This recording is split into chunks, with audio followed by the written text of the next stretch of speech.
এই বন্ধুরা, পৃথিবীর সমস্ত আশ্চর্যের মধ্যে অন্যতম ইজিপ্টের পিরামিড, যা প্রায় ৪,৫০০ বছর ধরে অজস্র রহস্য নিয়ে একই জায়গায় পাহাড়ের মতন দাঁড়িয়ে রয়েছে আজও। কোনো মডার্ন টেকনোলজি ছাড়াই গিজার ১৪১ ফুট উঁচু পিরামিড শুধুমাত্র মানব দ্বারাই নির্মাণ করা হয়েছিল, যা আজও আধুনিক বিশ্বকে অবাক করে দেয়। ১৮৭০ সালের আগে পর্যন্ত মানুষের মনে বিশ্বাস জন্মেছিল পিরামিড মানুষ দ্বারা নির্মিত স্মৃতিস্তম্ভ নয়, ভিন গ্রহ থেকে এলিয়েনরা হয়তো এই পিরামিড নির্মাণ করে। কিন্তু আজ থেকে ১৫০ বছর পূর্বে যা ঘটেছিল, যার কারণে পিরামিডের বহু রহস্য ফাঁস হয়ে যায়, আর তারপর থেকেই মিশর প্রত্নতত্ত্ববিদদের কাছে আড্ডাখানায় পরিণত হয়। এই গল্পের সূত্রপাত হয় আজ থেকে ১৫০ বছর পূর্বে ১৮৭০-এর দিকে, যখন এক পথিক পিরামিডের পাশ দিয়ে হেঁটে যাচ্ছিল। হঠাৎ সে তার পথে একটি বিশাল শিয়াল দেখতে পায়। পথিকটি যখন শিয়ালটাকে দেখে পাথর ছোড়ে, তখন শিয়ালটি সোজা পিরামিডের মধ্যে একটি সুড়ঙ্গ পথ ধরে ভেতরে চলে যায়, আর এই সব কিছুই তার চোখের সামনে ঘটে।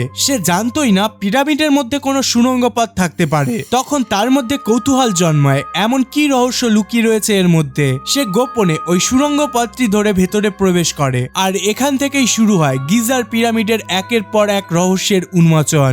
ভেতরে প্রবেশ করে সে যা দেখে, সেটা দেখে রীতিমতো সে হতভম্ব হয়ে যায়। আর এই ঘটনার পর থেকেই ইতিহাসের নতুন এক অধ্যায় শুরু হয়। সে এমন এক গোপন চেম্বারে প্রবেশ করেছিল, যেটা সম্বন্ধে সেই সময় পর্যন্ত কেউই জানতো না। ১৮৭০ সালের পর মানুষ প্রথম জানতে পারে পিরামিডের ভেতর গোপন কক্ষ রয়েছে। সে এমন একটি কক্ষের মধ্যে প্রবেশ করে, যেখানকার দেওয়ালে অদ্ভুত ভাষায় খোদাই করে কিছু শব্দ লেখা রয়েছে, যেটা সে তখন ডিকোড করতে পারেনি, কারণ এই ধরনের ভাষা সে জীবনের প্রথমবার দেখেছে। ভয় পেয়ে ওই ব্যক্তি পিরামিডের ভেতর থেকে দৌড়ে পালিয়ে আসে। সে ভয়ে কয়েকদিন শান্তিতে ঘুমাতে পর্যন্ত পারেনি। সে ঠিক করে পিরামিড সম্পর্কে যে ভ্রান্ত ধারণা বা কুসংস্কার মানুষের মনে জন্ম নিয়েছে, তা সে দূর করবে। সে ঠিক করে এই গোপন রহস্যটি বিশ্বের সামনে তুলে ধরবে, আর রিসার্চারদের জানিয়ে দেবে যারা পিরামিডের রহস্য উন্মোচন করবার জন্য আপ্রাণ চেষ্টা করে চলেছে।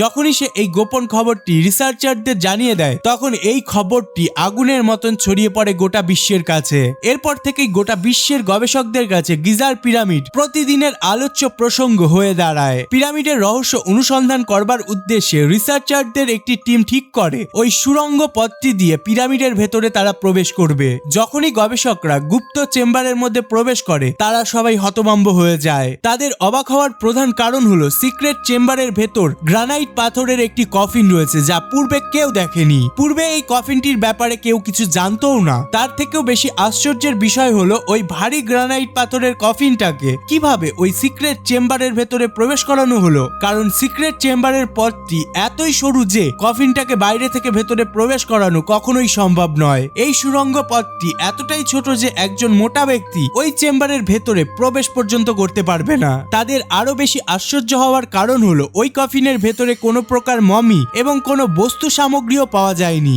রহস্যময় পিরামিডের ভেতরে থাকা কফিনটি ছিল ফাঁকা, কিন্তু রিসার্চারদের ধ্যান মমির ওপর না গিয়ে তাদের ধ্যান কফিনের ওপর পড়ে। কিভাবে এত বড় কফিনটিকে ওই ছোট রাস্তা দিয়ে ভেতরে আনা হলো? সব গবেষকরা এক জায়গায় হয়ে একটি সমাধান বার করে। তাদের মতে প্রথমে কফিনটাকে তৈরি করা হয়, তারপর সিক্রেট চেম্বারটিকে নির্মাণ করা হয়, আর সিক্রেট চেম্বার থেকে বেরিয়ে আসার জন্য ক্ষুদ্র পাথরটি রাখা হয়। তারপর ওই প্যাসেজটাকে সিল করে দেওয়া হয়। যদিও সিক্রেট চেম্বার নিয়ে বিজ্ঞানীদের এখনো মতামত জারি রয়েছে। কিছুদিন পরেই এই রিসার্চটিতে আরো একটি নতুন অধ্যায় জোড়া লাগে, যখন তারা সিক্রেট চেম্বারের পাশে মানুষের কঙ্কাল দেখতে পায়। এই কঙ্কালগুলো দেখে তাদের কৌতূহল আরো বেড়ে যায়। তারা কখনোই কল্পনা করতে পারেনি পিরামিডের ভেতর মানুষের কঙ্কালের সন্ধান পাবে। আসলে তারা কঙ্কাল দেখে হতবাক হয়নি, বরং আশ্চর্য হবার প্রধান কারণ হলো ওই কঙ্কালগুলো সব শ্রমিকদের, যারা এই সিক্রেট চেম্বারটি নির্মাণের কাজে নিযুক্ত ছিল, যার মধ্যে ক্ষত দাগও রয়েছে। এই কঙ্কালগুলির মধ্যে কিছু কঙ্কাল রয়েছে যাদের দেখে বোঝা যায় এই শ্রমিকদের চিকিৎসাও করা হয়েছিল।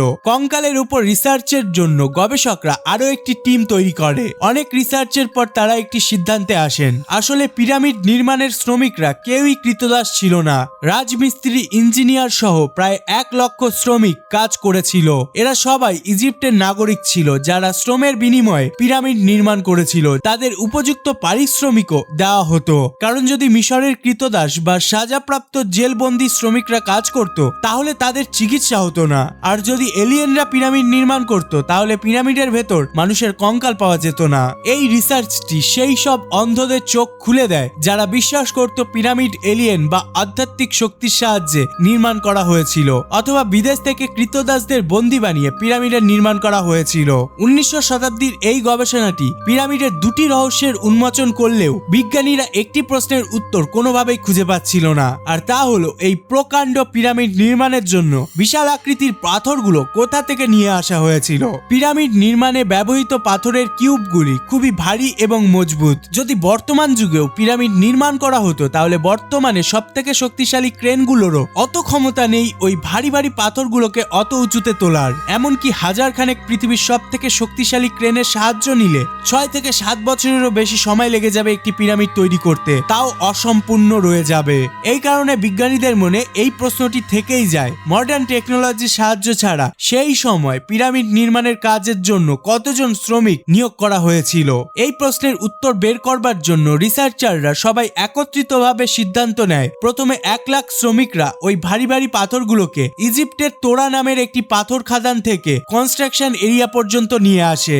এরপর 70,000 কেজি পাথরের ব্লককে এক একটি করে জুড়ে দেয়, আর এইভাবেই গিজার পিরামিড নির্মাণ করা হয়। গবেষকদের এই যুক্তি মেনে নেওয়ার পরেও কিছু বুদ্ধিজীবীরা আবার নতুন করে প্রশ্ন তোলা শুরু করে, এই দৈত্যাকার পিরামিডের নির্মাণের পেছনে আসল উদ্দেশ্য কি ছিল? কেন তারা এই সুবিশাল আকৃতির পিরামিডগুলোকে নির্মাণ করেছে? কারণ পিরামিডে রয়েছে 23 লক্ষ পাথর, আর প্রতিটা পাথরের ওজন 70,000 কেজি। তাহলে কোন উদ্দেশ্যে মিশরের রাজা বা ফেরাও 1 লাখ শ্রমিককে ঝুঁকিপূর্ণ কাজে নিয়োগ করেছিল? তাহলে নিশ্চয়ই এই পিরামিড নির্মাণের পেছনে কিছু গোপন রহস্য লুকিয়ে রয়েছে। শুধু তাই নয়, এই পিরামিডের ভেতরে কেন গোপন চেম্বার নির্মাণ করা হয়েছিল, আর কেনই বা ভেতরে গ্রানাইট পাথর দিয়ে তৈরি করা হয়েছিল কফিন? গোটা বিশ্ব কেবল জানে প্রাচীন মিশরের রাজা রানীর মৃতদেহকে মরবার পর রাখা হতো এই ত্রিভুজ আকৃতির মাকবারার ভেতর, যাকে মিশরীয় ভাষায় পিরামিড বলা হয়। এই কারণেই পিরামিড নির্মাণ করা হয়, কিন্তু এই গবেষণার পর থিওরিটাকে বাতিল করে দেওয়া হয়। রিসার্চারদের মতে প্রাচীন মিশরীয়রা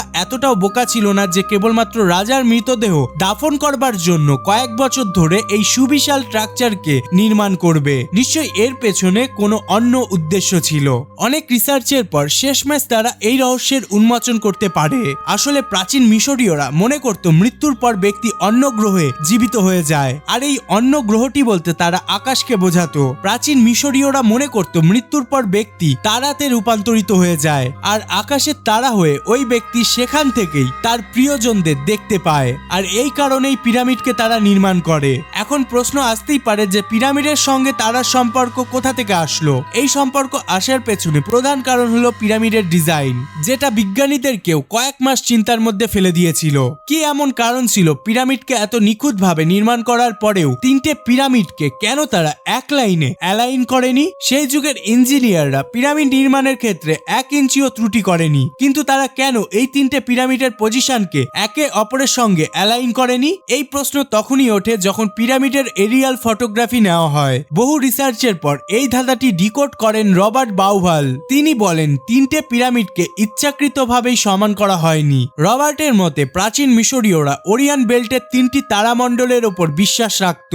এই 3টে তারার নাম হলো আলনিটেক, আলনিমাম আর মিনটাকা। এই 3টি তারাকে অ্যালাইন করেই 3টে পিরামিডকে নির্মাণ করা হয়েছে। এই 3টি তারাকে সর্বদা একই সরল রেখায় দেখতে পাওয়া যায়। দেখে মনে হবে তারাগুলো এক একটি পিরামিডের চূড়ার উপর মণির মতো জ্বলছে। এটা দেখে প্রমাণিত হয় যে প্রাচীন মিশরীয় ইঞ্জিনিয়াররা স্টুপিড ছিল না, তারা ছিল প্রখর জিনিয়াস। শুধু তাই নয়, এই পিরামিডের আরো কিছু রহস্য উন্মোচন করা হয় 1980 সালের দিকে। পিরামিডের চেম্বারে ড্রিল মেশিন দিয়ে ছিদ্র করে একটি রোবট ক্যামেরাকে প্রবেশ করানো হয়। যখনই ক্যামেরাটিকে চেম্বারের ওপারে নিয়ে যাওয়া হয়েছিল তখন ক্যামেরায় ধরা পড়ে আরো একটি দেওয়াল, যেটি সিল করা ছিল। রিসার্চাররা দাবি করেন এই চেম্বারের ভেতরে আরো একটি গুপ্ত চেম্বার রয়েছে, কিন্তু যখনই ক্যামেরাটিকে ফ্লোরের দিকে নামানো হয় তারা যা দেখে সেটা দেখে সবাই হতভম্ব হয়ে যায়, কারণ ওই ফ্লোরটির ওপর লাল রং দিয়ে খোদাই করে এমন কিছু অদ্ভুত লেখা ছিল যেটা খুবই ভয়ানক। এক্সপার্ট জাই হাওয়াস অনেক চেষ্টা করেন লেখাগুলোকে ডিকোড করার, কিন্তু সে ব্যর্থ হয়। এই ঘটনার পরে রিসার্চাররা রিসার্চ করা বন্ধ করে দিলেও একটি রহস্য উন্মোচন করা সম্ভব হয়েছিল, আর তা হলো ওই পিরামিডে কিং এবং কুইন নামের দুটো চেম্বার ছাড়াও আরো একটি চেম্বার রয়েছে যা 4,500 বছর ধরে আমাদের কাছে অজানাই ছিল। তো বন্ধুরা, আপনাদের কি মনে হয় ওই গোপন দরজার পেছনে কি কোনো বিশেষ রহস্য লুকিয়ে রয়েছে? আর সেটা কি হতে পারে? আপনাদের মতামত অবশ্যই কমেন্ট করে জানাবেন। ভিডিওটিকে ভালো লাগলে অবশ্যই লাইক, কমেন্ট এবং শেয়ার করবেন। পাশাপাশি অদ্ভুত দশ চ্যানেলে নতুন হলে অবশ্যই সাবস্ক্রাইব করে বেল আইকনটিতে প্রেস করে নেবেন এরকমই ইন্টারেস্টিং ভিডিও সবার আগে দেখতে। সর্বশেষে thanks for watching, stay happy, stay cool.